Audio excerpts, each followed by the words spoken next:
یارانو د ګوګل دننه د غوښې دا ټوټه د مینې او عاطفې ټاټوبی او د دعا او د آزار سنګر دی.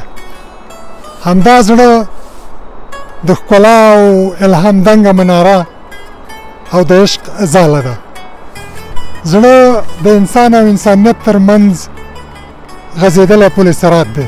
همدلته سوز، ساز او حماسه مورچل نیسي او د درد او درملنې تلقین همدلته پیل کیږي.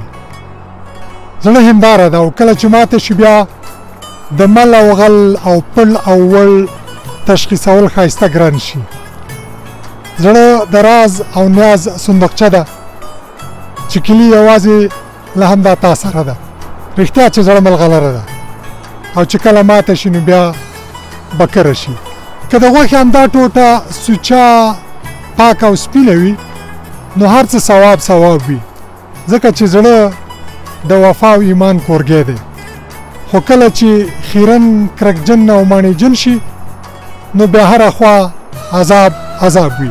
نو راځئ چې د زړونو له ماتولو پرهیز وکړو او د رغون په لټه کې شو.